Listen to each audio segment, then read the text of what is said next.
શ્રી ગુરુદેવ દત્ત. આજે ચૈત્ર સુદ એકમ એટલે હિન્દુ નવું વર્ષની શરૂઆત. તો બધાને નવા વર્ષની શુભેચ્છાઓ. હેપી ન્યૂ યર ખરેખર કહેવાનો આજે દિવસ છે. તો આપણે અંગ્રેજોના રવારે ચડી ગયેલા છે એટલે 31 કહીએ બરાબર. ચૈત્ર સુદ એકમ એટલે આપણા બધા હિન્દુ સનાતની ભાઈઓનું નવું વર્ષ. તો નવું વર્ષની સૌને શુભેચ્છાઓ. સારી તંદુરસ્તી પ્રાપ્ત થાય, ધન ધાન્ય સમુદ્રી આરોગ્ય આયુષ્ય પ્રાપ્ત થાય. ધન ધાન્ય સમુદ્રી આરોગ્ય આયુષ્ય અને અપાર ભક્તિ પ્રાપ્ત થાય. અને આ પ્રલયકાળની ઘડીમાં, યુગ પરિવર્તનના ઘડીમાં તમે બધા સુરક્ષિત રહો, સપરિવાર સુરક્ષિત રહો. દુનિયાના કોઈ પણ ખૂણામાં હો ત્યાં પણ તમે સુરક્ષિત રહો. નવરાત્રિ છે આજે.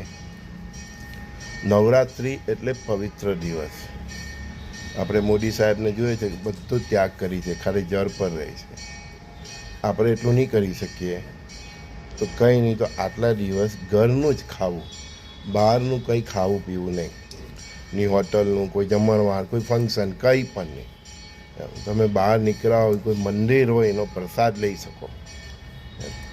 બહારનું કંઈ ખાવું નહીં. આ પહેલું પવિત્રતાનું. આ ઉપવાસ કરવો નહીં કરવો એ તમારી પછી. હું તો ઉપવાસીમાં માનતો જ નથી, કારણ કે ઉપવાસ એટલે પરમાત્માની પાસે વાસ. આ આપણા ઉપનિષદની સમજૂતી છે, બરાબર છે. તો આટલા દિવસ ઉપવાસ કરવા એટલે આ રીતે ઉપવાસ કરવા. તમારા ઘરમાં જે મંદિર હોય, દેવસ્થાન હોય, ત્યાં આગળ તમારી માતાજીની મૂર્તિ હોય, તમારા ઈષ્ટદેવનું હોય, ત્યાં બેસીને જેટલું બને તેટલું નામ સ્મરણ કરવો, એ જ ઉપવાસ. ના નવરાત્રિમાંથી પણ તમે ઉપાસના કરો છો એનું પણ હજારો ગણું ફળ મળે છે. અને વર્ષની શરૂઆત જ ધર્મથી, કીર્તનથી, ભજનથી થાય તો એનાથી સારું કોઈ વસ્તુ નથી, બરાબર. તો આ 9 દિવસ આ રીતના ઉપવાસ કરવા, બરાબર. બને ત્યાં સુધી આ 9 દિવસ આ 5 ઇન્દ્રિયો, આપણી જેટલી ઇન્દ્રિયો છે એને સંયમમાં રાખવી. એટલે મોડું છે એનાથી અપશબ્દો ન બોલવા, જૂઠું નહીં બોલવું. આંખોથી આપણે નહીં જોવાનું, નહીં જોવું. જે આ મોબાઈલમાં અને ટીવી પર આવે છે બધું, તે આપણે નહીં જોવાનું, નહીં જોવું, નહીં સાંભળવાનું, નહીં સાંભળવું એમ. એટલે આપણું તન, મન, બુદ્ધિથી, આત્માથી આપણે જેટલા શુદ્ધ રહીએ એ ખરી નવરાત્રિ છે. બાકી આખો દાડો ઉપવાસ કરે ઘણા લોકો, અને ગામની પંચાયત કરે, ઉપવાસ નથી. ઉપવાસ શબ્દની વ્યાખ્યા તમે લોકો ખોટી લો છો. ઉપવાસ એટલે કે પરમાત્માની નજીક વાસ. એટલે ભગવાનનું જેટલું તમે નામસ્મરણ કરો, જેટલું તમે મનથી, ધ્યાનથી એના નજીક રહ્યો, એ ઉપવાસ છે. અને ભજન કીર્તન કરતાં માણસનો કાં સમય વહી જાય, એને પ્યાસ નહીં લાગે, ભૂખ નહીં લાગે, એ ઉપવાસથી એટલો સમય જ ઉપવાસ છે. પછી તમે જે થાય તે ખાઈ શકો છો એમ. અત્યારે 9 દિવસ ઘરમાં જે પણ બનાવીને ખાવું હોય તે ખાવું, શુદ્ધ સાત્વિક જીવન જીવવું, બરાબર ને એમ. બ્રહ્મચર્યનું પાલન કરવું એમ. નહીં કરી શકો તમારી ઈચ્છાની વાત છે, પણ આ 9 દિવસ બ્રહ્મચર્યનું આખી નવરાત્રિ પાલન કરવું જોઈએ. જેના જમીન પર પણ સૂઈ જાય છે તો એવી ભક્તિ પણ કરી શકાય. અનુષ્ઠાન આ રીતનું કરી શકાય કે હું નિત્ય 10 માળા કરીશ, 50 માળા કરીશ, 100 માળા કરીશ, એ રીતનું અનુષ્ઠાન તમે કરી શકો છો. બાકી બીજા કોઈ અઘરા ફંડામાં પડવાની જરૂર નથી. કોઈ માતાજીનો સામર્થ્ય હોય તો હવન કરાવી શકે છે. દુર્ગાનો જે 22 નામ છે એનું નિત્ય તમે સ્મરણ કરી શકો છો. જેને જોઈતું હોય તે મને કહેજો, હું વોટ્સઅપ પર એ 22 નામ મોકલી આપીશ, બરાબર. બાકી તમારી કુળદેવીનું નામ સ્મરણ કરી શકો છો, કારણ કે શક્તિનો દિવસો છે એટલે. બાકી એક મંત્ર તો છે જ, પ્રચલિત છે. અંબા ભવાની મહાદેવી રીમ ક્લીમ શક્તિ રૂપિણી ચામુંડા દુર્ગા મહાકાલી અન્નપૂર્ણા નમો નમસ્તે. આ મંત્રનો પણ રોજ જેટલો બને એટલો જાપ કરી શકો છો. અંબા ભવાની મહાદેવી રીમ ક્લીમ શક્તિ રૂપિણી ચામુંડા દુર્ગા મહાકાલી અન્નપૂર્ણા નમો નમસ્તે. નવરાત્રિ એટલે શક્તિ એકત્રિત કરવાનો દિવસ છે. એટલે શક્તિ એકત્રિત કરવાનો દિવસ એટલે પહેલું તો બ્રહ્મચર્ય પાળવું પડે. અને અખાદ્ય નહીં ખાવાનું, નહીં ખાવું જોઈએ એમ. એટલે બહારનું કોઈ વસ્તુ આપણે ખાવાનું નહીં. ઘરમાં રજસ્વલા હોય એટલા દિવસ, એ 4-5 દિવસ રસોડું છોડી દેવું જોઈએ. અને બને તો માણસોએ ખુદ પટાવી લેવું જોઈએ. આ રીતનું આ કાર્ય છે. પરમાત્માને પામવાની, પરમ શક્તિને પામવાની. માતાજી કહો કે પરમાત્મા કહો, એ પરમ શક્તિને પામવાનો આ એક જ રસ્તો છે. જેટલી પવિત્રતા જાળવો એટલું પરમ તત્વને પામી શકો. બહુ સિમ્પલ ફંડો છે. બહાર તમે ખાઓ, કોઈના સૂતક હોય, કોઈના શું હોય, આપણને કંઈ ખબર હોય નહીં. એટલે 9 દિવસ પવિત્રતા જાળવી જો નવરાત્રિ કરવી હોય તો. બાકી જેને જેમ મોજ પડે તેમ જીવવું. અને બહાર ખાવું જ પડે તો કોઈ મંદિરમાં જઈને ખાવું. મુસાફરીએ જવું પડે તો ઘરનો નાસ્તો લઈને જવાનો. ચૈત્ર સુદ એકમે જ આખા વિશ્વનું ને આપણા બધાનું ભવિષ્ય પરમાત્માના ચોપડે લખાતું હોય છે. આપણા કર્મોને જોઈને, ઘટ જન્મના કર્મને. એટલે આ 9 દિવસ જેટલું પુણ્યનું ભાથું એકઠું કરી લઉં એટલું તમારું વરસ સારું જાય. આ શક્તિ સંગ્રહ કરવાના 9 દિવસ છે જે આખું વરસ તમને ચાલે. એટલે જેટલું બને એટલું નામ સ્મરણ કરો. એમ જેટલું બને એટલું 9 દિવસ જેટલું બને એટલું પવિત્ર જીવવાનો પ્રયત્ન કરો. કોઈનું એઠું પણ ન ખાઓ. બાકી રહ્યું તો આ 6 ગ્રહોની યુતિ, ગ્રહણ, 9 ગ્રહોની એક જ દ્રષ્ટિ, એને જે કરવાનું હતું એની એક ઝાપટ તો મારી દીધી મ્યાનમારને. બરાબર, 47 અરબ ડોલરનું નુકસાન થયું છે. શહેરના મકાનો સાફ થઈ ગયા. મૃત્યુ આંક અંદાજિત 10,000ની ઉપર જશે. સાચો આંકડો તો કોઈ પણ સરકાર ન આપી છે. પણ કમર ભાંગી ગઈ છે. એક આખી સંસ્કૃતિ પર પ્રહાર છે. તમે જોઈ લો. આના પહેલાં કુદરતનો પ્રહાર થયો લોસ એન્જલસમાં, અમેરિકામાં. આગ લાગી, બરાબર છે.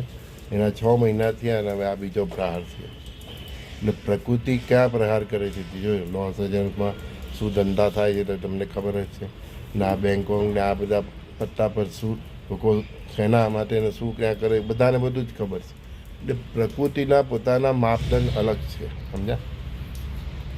જ્યાં 81 જીવનો છે એ લોસ એન્જલસ, હવે આ બેંકોક, બરાબર.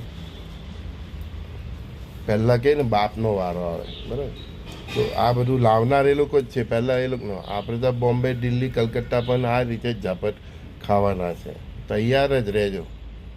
કારણ કે જે પવિત્ર યુગની સ્થાપના કરવાની, એમાં યુગ નિર્માણની શરૂઆત ક્યારથી થઈ? આજથી જ થઈ, ચૈત્ર સુદ એકમથી. પવિત્ર યુગની સ્થાપના કરવાના અને પવિત્રતાનો પ્રવાહ એક એનર્જી રૂપે પરમાત્માએ છોડ્યો. એટલે અપવિત્રતા ઓટોમેટિક ડિસ્ટ્રોય થાય. મેં તમને કીધેલું ને, મારા 27 તારીખના અને 28 તારીખના વિડીયોમાં મેં લખેલું જ કે આ 12 ગ્રહોને કારણે એક એવી એનર્જી થાય છે ને પૃથ્વી પર એનું એટલું મોટું દબાણ છે કે ક્યાંક મોટો વિશાળ ભૂકંપ આવી શકે છે. હું કેટલા દિવસથી આ 29 તારીખના સંદર્ભમાં મારા જેટલા પણ વિડીયો છે એમાં વારંવાર કહેતો હોય પરમાત્મા ક્યાં હું કરવા નથી, આપણે એમાં હસ્તક્ષેપ નહીં થાય, બરાબર છે. પણ આ જ શબ્દો મારા હતા કે પૃથ્વી પર એનું એટલું દબાણ છે કે ક્યાંક વિશાળ ભૂકંપ આવી શકે, આ જ્વાળામુખી ફાટી શકે, બરાબર ને. આ તો હજુ પૃથ્વી તત્વનું તાંડવ થયું, એક ઝાપટ છે એમ. હજુ ગઈકાલે શું થશે, ગઈકાલે જે શક્તિનું નિર્માણ થયું એનું આઉટપુટ શું આવશે તે તો આપણે જોવાનું રહ્યું. અગ્નિ તત્વ તો ચાલુ જ છે તાંડવ એનું. જ્યાં જોઈએ તો તમે જો આગ લાગે છે. રશિયા યુક્રેનનું વોર, તેમાં પણ કયું તત્વ સક્રિય છે? અગ્નિ. પછી મિડલ ઇસ્ટ, એમાં પણ અગ્નિ તત્વ સક્રિય છે. અગ્નિ તત્વ તો સક્રિય છે જ. હવે આ પૃથ્વી તત્વ સક્રિય થયું. એ પહેલી ઝાપટ મ્યાનમારને પડી. એ જ અગ્નિ તત્વે લોસ એન્જલસના ભૂકા બોલાયા. દક્ષિણ કોરિયામાં પણ હમણાં આગ લાગી છે. તે પણ ભયંકર આગ છે, સદીની ઐતિહાસિક આગ છે. જંગલો સાફ થઈ ગયા, બરાબર. નેપાળ, મેં કીધું ને, કહ્યું હતું તમને કે પ્રજા રોડ પર ઉતરશે અને શાસકને ઉઠાવી નાખશે. નેપાળની હાલત જોઈ લો, બરાબર.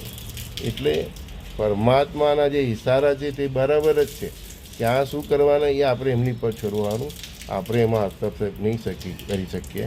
પણ આ જે 9 ગ્રહોની 6 ગ્રહોની યુતિ અને જે સૂર્યગ્રહણ ને 29 તારીખનું જે કંઈ પણ આઉટપુટ હતો તે પહેલાં આપણને 28 તારીખે જ એક ઝાપટ પડી ગઈ આ વિશ્વને, બરાબર. સંસ્કૃતિને. પણ તમે એ ઝાપટો પછી તમે કલ્યાણ જોવું છે.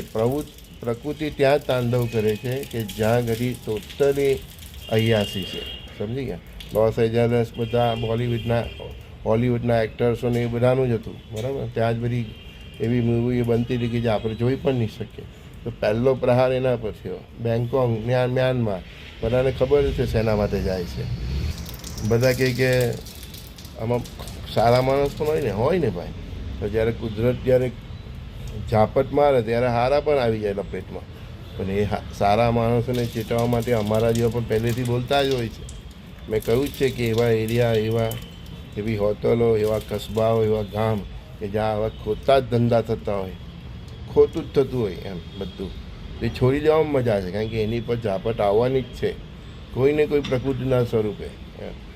આ ભૂકંપથી આવી તો ક્યાંક હવે પાણીથી આવશે. પરમાત્માને તો નીટ એન્ડ ક્લીન પૃથ્વી કરવી છે, કોઈ ડપચર જ નહીં જોઈએ. શુદ્ધ સાત્વિક જીવનવાળા, સારા વિચારવાળા, એ જ તો યુગ પરિવર્તન. જે આપણે નહીં કરી શકીએ તે પરમાત્મા કરે છે. ના, પ્રલય જ બે રીતનો છે, માનવ સહજ અને પ્રકૃતિજન્ય. એ બે ઘંટીના પળ છે. એક માનવ સહજ પ્રલય અને બીજો પ્રકૃતિજન્ય, બરાબર ને. પ્રકૃતિ આ રીતે તાંડવ કરે: ભૂકંપ, જ્વાળામુખી વિસ્ફોટ, જળ પ્રલય, પહાડો ખરી પડવા. પ્રકૃતિ એની રીતે કરે, એની જે રીત છે તે પંચતત્વો દ્વારા, બરાબર. અને મનુષ્ય આ લડાઈને, યુદ્ધ, વોર કરીને, હા, પ્રજાઓ રોડ પર ઉતરીને. એટલે આ બે રીતના પ્રલયમાં માનવ જાતિ પીસાવાની છે, એટલે પીસાઈ રહેલી છે. અને બચશે કોણ? ઓરિજિનલ જે આપણી પથ્થરની ગણતી હતી એમાં વચ્ચે જે ખૂંટ આવતો હતો, એ ખૂંટ શું છે? ધર્મનો ખૂંટ છે. જે વ્યક્તિ કોઈ પણ ધર્મનો, એ ખૂંટ પાસે હશે તે બચી જશે. ને આ બધું ઉપર સોફ્ટવેરમાં ડેવલપ થાય છે ને એ સીધું તમારા સોફ્ટવેરમાં આવી જ જાય. તમે બચવાના હશો તો એ સોફ્ટવેરમાં આવી જ જશે. એ જ્યોતિષોનું કામ નથી, એ આધ્યાત્મિક દ્રષ્ટિકોણવાળાનું કામ છે. તો આ નવરાત્રિના સારા દિવસોમાં પ્રખર ઉપાસના કરો, ખૂબ તપ કરો, જપ કરો અને એક શક્તિનો સંગ્રહ કરો, જે આવનારો જે વિનાશકાળ છે આવતી એપ્રિલ સુધી, આવતા 9 વર્ષ સુધી, જે બધું ગઈકાલે બધું ફિક્સ જ થઈ ગયું છે, બરાબર. તો એમાં તમે સુરક્ષિત રહી શકો, સારી રીતે જીવી શકો, સૂર્યનો ઘાસ સોયથી જાય, એના માટે આ 9 દિવસ એક ભાથું એકત્રિત કરો. જેની પણ પાસે અત્યારે થોડી ઘણી આર્થિક ક્ષમતા હોય તે શહેરથી દૂર એક મકાન રાખે, ને શહેરમાં હોય તો ગ્રાઉન્ડ+2 રાખે, અને ભૂકંપ અને પૂરનો સામનો કરી શકે એવા મકાન રાખે. ભવિષ્યમાં એવા ભૂકંપ આવવાના છે ને ભાઈ, કે લોકો ફ્લેટમાં રહેવા જવા માટે ગભરાશે. સરકારે અમુક બિલ્ડિંગ તો ઉતારી પાડી પડે એવી હાલત થવાની. ફ્લેટ બનાવનાર બિલ્ડરો પર હવે વાટ લાગવાની. સામૂહિક ભૂકંપમાં સામૂહિક પડે તો બિલ્ડર શું કરવાનું? શહેરની ગીચ વસ્તીમાં કરોડ રૂપિયાનો ફ્લેટ લેવો એના કરતાં શહેરથી ભલે ગામતરમાં કિલોમીટર, 2 કિલોમીટર દૂર કે 4 કિલોમીટર, 5 કિલોમીટર દૂર 50 લાખમાં બંગલો મળતો હોય ને ભાઈ, આજુબાજુ જગ્યાવાળો, તો એ લેવાય કે જેમાં તમે કંઈ શાકભાજી પણ ઉગાડી શકો. ને 50 લાખ બેંકમાં મૂકીને, સારી બેંકમાં મૂકીને, SBI જેવી, મહિને શાંતિથી એનું વ્યાજ પણ ખવાય. હું હજી પણ કહું છું, ફ્લેટ કરતાં મકાન જ લેજો બેઠા. આખી દુનિયા મરવા પડી છે અત્યારે, જ્યાં જોઈએ તો તાંડવ ચાલે છે, બરાબર. આપણા દેશમાં હજુ હિન્દુ મુસ્લિમ જ ચાલે છે, જાતપાત ચાલે છે. હજુ આપણે એમાંથી જ નવરા નથી પડતા. દુનિયાના રાષ્ટ્રો એની પ્રજાઓ માટે બંકરો બનાવવા માંડ્યા, અનાજનો સંગ્રહ અને દવાનો સંગ્રહ કરવાની એક શું કહે પેમ્પલેટ વેચવા માંડ્યા. આપણી સરકાર હજુ ઊંઘે જ છે, આપણા રાજકારણીઓ પણ ઊંઘે છે, જાણે કે આપણે ત્યાં કંઈ થવાનું જ નથી. જે દિશામાં વિચારવાનું છે તે તો આપણે કે આપણા રાજકારણીઓ કોઈ વિચારતા જ નથી. એ બધા રાજકારણીઓ પણ ખલાફી રાજ, ઈસાઈનું રાજ, એનું વિચારમાંથી જ નવા નથી. હિન્દુ સનાતનનું રાજ. અરે ભાઈ, આપણે બધા રહેવાના જ કે નથી રહેવાના એવો તો વિચારો. દુનિયા મરવા પરવી છે. તબાહીનો રેલો જે યુરોપ અને મિડલ ઇસ્ટથી જે શરૂ થયો છે તે ભારત સુધી આવવાનો જ છે. એનું હું વિચારો. આ તબાહીનો રેલો ભારત સુધી આવશે પછી જાગે રાજકારણીઓના બધા ધર્મગુરુઓ. સનાતન ધર્મ રહેવાનો જ છે, ખાલી જાગૃતતા રાખવાની છે. પણ આ યુરોપ અને મિડલ ઇસ્ટથી જે તબાહી ચાલુ થયેલી છે ને અત્યારે મ્યાનમારમાં થઈ તેવી, એ બધી ભારત સુધી આવવાની જ છે. એના માટે જ આવો. દુનિયા બંકરો બનાવવાની પ્રજાઓ. આપણે તે દિશામાં કંઈ વિચારતા જ નથી. કુંભકર્ણની પ્રજા છે, રાવણ એના ભાઈને અહીંયા જ છોડી ગયો લાગે. જે વિદેશોમાં થઈ રહેલું છે ને આપણે તો હાવ થવાનું જ છે. આપણે હો કંઈ આપણામાં ના ઘણા એવા છે જે કંઈ દૂધે ધોયેલા નથી. એ લોકોના હો કર્મો એવા જ છે. એને કારણે સજ્જનોને હો અસર તો થવાની જ ને. તમે બાજુમાં આગ લાગે તો તમારા ઘરનો દાંત તો લાગે જ ને ભાઈ, ભલે તમે બચી જાઓ. એટલે આપણે એવી દિશામાં વિચારવાની જરૂર છે એમ કે દુનિયામાં આટલું જ તાંડવ થયેલું, લોકો બંકરો બનાવવા માંડ્યા છે. સરકારો કે અનાજનું સ્ટોક કરો 3 દાડા 4 દાડા. 3 દાડા 4 દાડામાં શું થવાનું છે? 6 વરદારાનું અનાજ હોય તો ફાવ હો તમે. આપણે એ દિશામાં પ્લાનિંગ કરવા માંડો. સમય છે હજુ પણ. હા, કહેવું છું તમને. 2-4 મકાન લેવાનું કે એટલે 1 મકાન G+નું માનો. શહેરથી દૂર 1 મકાન લો. જમીન હોય, આજુબાજુ ખુલ્લી જગ્યા હોય, કંઈ શાકભાજી કે કંઈ ઉગાડી શકો, મીઠા પાણીની સગવડો એવી જગ્યાએ શહેરથી દૂર 1 મકાન રાખો. કરોડોના ફ્લેટ લેવાની કોઈ જરૂર નથી સિટીમાં. આ બધા ફ્લેટ જો નીચે જ આવે છે. આપણે તો નીચે આવવાના જ છે. હા, 7.5ના ભૂકંપમાં આટલું હલી જાય તો 14ની આજુબાજુ ના આવે. મોર દેન 10 કર્કવૃત પર જ આવવાનો છે. એવું કહી દઉં અત્યારથી. જોઈ લેજો કર્કવૃત કાઢી પસાર થાય છે. ચીરી કાઢે આખી ગૂંઠવીને. નહેરો જે એટલા મોટું ચીરા પડી જાય. શું રહે આયરાઇસને શું કરવાનું તમે? હારા હાથમાં તો બધું નીચે આવી જાય તો 10ની ઉપરમાં શું થાય? 14ની આજુબાજુ હું જોઈ રહેલો છું. તો હું રહે હું એટલે મકાન રાખો, ફ્લેટનો મોહ છોડો ભાઈ. હું તો શહેરમાં જ રહું ભાઈ. શહેરથી 2 કિલોમીટર દૂર રહેજો તો પણ મકાન બનાવો એમ. આ બધા કેટલા મકાન પડી ગયા, બટ કેટલા મકાન તો ઉતારી પાડવા પડે. હજુ તો 2-4 દિવસમાં ખબર પડે કે મ્યાનમારમાં હારા હાથમાં હું નુકસાન થયેલું. આટલા જ ભૂકંપમાં તો આપણું કચ્છ સાફ થઈ ગયેલું. રાવણ બધે જ છે, કંસ બધે જ છે, ઇન્ડિયામાં છે ને યુરોપ ને મિડલ ઇસ્ટ બધે જ છે. આ બધો જે સફાયો થાય ને ધર્મ જોઈને નથી થતો, વ્યક્તિના કેરેક્ટર જોઈને થાય છે. અને સીધો સોફ્ટવેર તમારી જન્મ કુંડલી પર જ એનો હુમલો થાય. હા, એટલે પિંડું વળી જ જાય તમારા આવા જે લોકો છે તે લોકો. એટલે કહું છું, આ નવરાત્રિ આવ્યા છે આજથી જ કહું છું, નવરાત્રિના શુભ દિવસે કે આજથી જ ટેવ પાડી દો. આ 9 દિવસની ટેવ પડી જાય એ 365 દિવસ ચાલે. શુદ્ધ સાત્વિક જીવન જીવો, ચરિત્ર સાચવો એમ. નહીં તો પછી કહેતા નહીં. ત્યારે પૂછશે લોકો મેસેજ કરીને કે સાહેબ હવે શું કરું? શું કરવાનું ભાઈ? આગ લાગે ત્યાં કૂવો ખોદવા કંઈ જવાય નહીં. સમજ્યા? પહેલાં જ સમય આવે તે પહેલાં જ એની પાળ બાંધવી પડે. પૂર આવે તે પહેલાં જ આપણે પાળ ડેમ બાંધવો પડે. બરાબર? હા, રોજ આવીએ છીએ કહેવું છું જાગો જાગો જાગો. પેલું પિક્ચર એકમાં ગીત હતું ને, જાગતે રહો. બસ એવી હાલત છે અમારી. પ્રકૃતિનો 5 તત્વોથી પ્રહાર છે. હા, અત્યાર સુધી આપણે અગ્નિ જોયા કરતા હતા. અગ્નિ તત્વ ચાલુ જ છે. Russia Ukraine war, middle east, America Los એન્જલસમાં આગ લાગી હતી. અત્યારે પ્રેઝન્ટમાં સાઉથ કોરિયા અને દક્ષિણ કોરિયામાં આગ ચાલુ જ છે. આપણે તો જોવો છો તમે સમાચારોમાં આવે, અહીંયા આગ લાગી ગઈ, અહીંયા આગ લાગી ગઈ. મોટા મોટા ગોડાઉનો ખાક થઈ જાય. અગ્નિ તત્વ સક્રિય જ છે. અને ગઈકાલે તો મેં 27 તારીખના વિડીયોમાં કીધું એ પ્રમાણે થઈ જ ગયું કે આ બધા ગ્રહો જે ભેગા થાય છે ને એની એનર્જીનો ફોર્સ સીધો પૃથ્વી પર છે. એના કારણે મહાભૂકંપ આવે છે. આવી ગયો મ્યાનમારમાં. હવે ગઈકાલે જે ગ્રહણ થયું એની ઇફેક્ટ હવે આપણે જોઈશું. આ તો એક સેમ્પલ જોયો એમ. અને વરસ ટુ વરસ ચાલશે આ બધું. આ ચૈત્ર સુદ એકમથી વાત કરું એટલે આ એપ્રિલથી આવતી એપ્રિલ, સમજા? અને એમાં ભગવાનની કૃપા છે કે શરૂઆતથી જ નવરાત્રિ છે, તો આ નવરાત્રિમાં શક્તિનું અર્જન કરી લો, સંગ્રહ કરો પવિત્રતાથી, પૂજાપાઠથી. તમારી અંદર એક દેવી શક્તિ વિકસિત થશે, તમારી ફરતે ધીરે ધીરે ઓરા વિકસિત થશે. ને જ્યારે ઓરા વિકસિત થાય ને, આ મહાતાંડવ ચાલે ને તો તમને કંઈ થાય નહીં. બધા બહુ વિષય છે આમાં.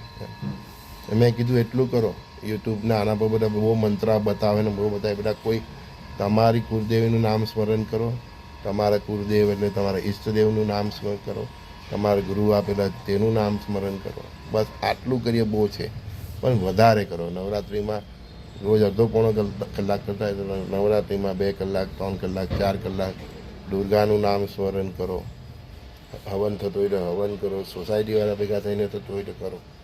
એમ 5-10 મિત્રો ભેગા થઈને થતો હોય કરો, પણ કરો. જેટલું કરશો એટલું સાથે આવશે એમ.